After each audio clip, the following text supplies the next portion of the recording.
পদ্মিনী একাদশী ব্রত মাহাত্ম্য কথা। স্মার্তগণ পুরুষোত্তম মাস বা অধিমাসকে মলমাস বলে এই মাসে সমস্ত শুভ কার্য পরিত্যাগ করে থাকেন, কিন্তু ভগবান শ্রীকৃষ্ণ এই মাসকে পারমার্থিক মঙ্গলের জন্য অন্য সকল মাস থেকে সর্বশ্রেষ্ঠ বলে নির্ণয় করেছেন। তিনি নিজের নাম অনুসারে এই মাসের নাম পুরুষোত্তম মাস রেখেছেন।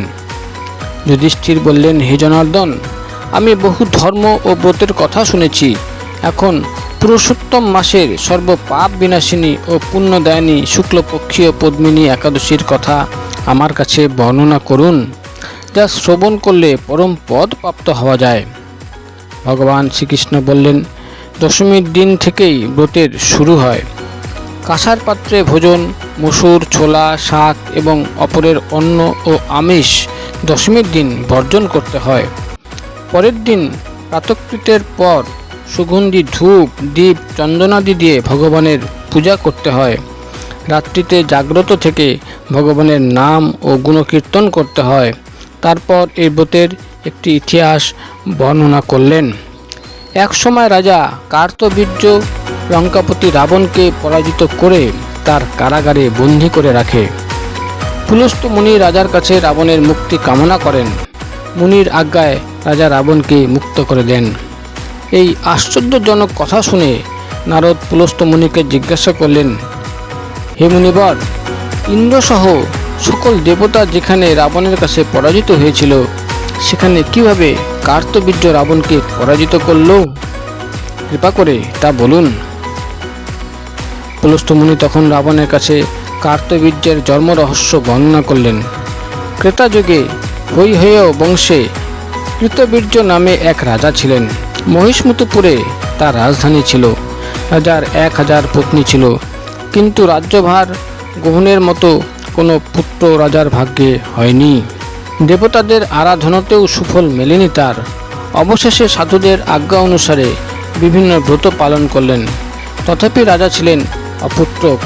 মন্ত্রীর উপর রাজ্যভার অর্পণ করে তপস্যায় যাবেন বলে স্থির করলেন রাজা কৃতবীর্য। রানী মহারাজ হরিশ্চন্দ্রের কন্যা পদ্মিনী ছিলেন অত্যন্ত পতিব্রতা। স্বামীর সঙ্গে তিনিও তপস্যার জন্য মন্দার পর্বতে গমন করলেন। সেখানে তারা 10,000 বৎসর কঠোর তপস্যা করলেন, কিন্তু তবুও কৃতবীর্য পুত্রসুখে বঞ্চিতই রইলেন। রানী পদ্মিনী মহাসাধ্বী অনুসূয়াকে জিজ্ঞাসা করলেন, হে সাধ্বী, পুত্র লাভের জন্য আমার স্বামী 10,000 বৎসর তপস্যা করেও বিফল হয়েছে। এখন যে ব্রত পালন করলে ভগবান প্রসন্ন হন, অতি শ্রেষ্ঠ পুত্র লাভ হয়, এমন কোনো উপায় বিধান করুন। পদ্মিনীর প্রার্থনায় অনুসূয়া প্রসন্ন হয়ে বললেন, 32 মাস অন্তরে এক অধিমাস বা পুরুষোত্তম মাস আসে। এই মাসে পদ্মিনী ও পরমা 2 একাদশী। এই ব্রত পালন করলে পুত্রদাতা ভগবান শীঘ্রই প্রসন্ন হবেন। অনুসূয়ার নির্দেশে পদ্মিনী পরম শ্রদ্ধায় এই একাদশী ব্রত পালন করলেন।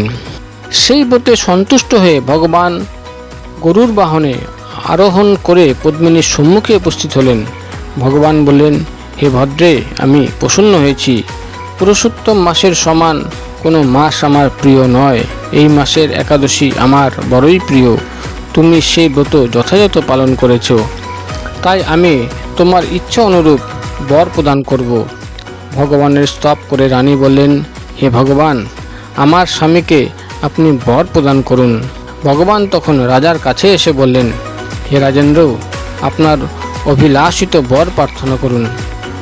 মহা আনন্দে রাজা বললেন, হে জগৎপতি, হে মধুসূদন, দেবতা, মানুষ, নাগ, দৈত্য, রাক্ষস আদি কেউ তাকে পরাজিত করতে পারবে না, এমন পুত্র আমি প্রার্থনা করি।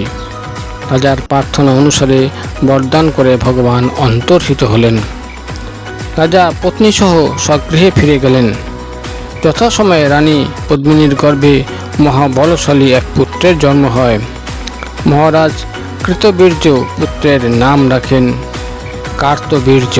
ত্রিলোকে তার সমান কোনো বীর ছিল না, তাই দশানন রাবণ তার কাছে পরাজিত হয়।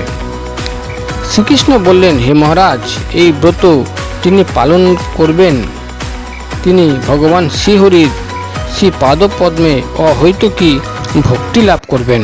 শ্রীকৃষ্ণের উপদেশে ধর্মরাজ সপরিবারে এই একাদশী ব্রত পালন করেন। যিনি এই ব্রত মাহাত্ম্য পাঠ ও শ্রবণ করেন তিনি বহু পুণ্য লাভ করেন।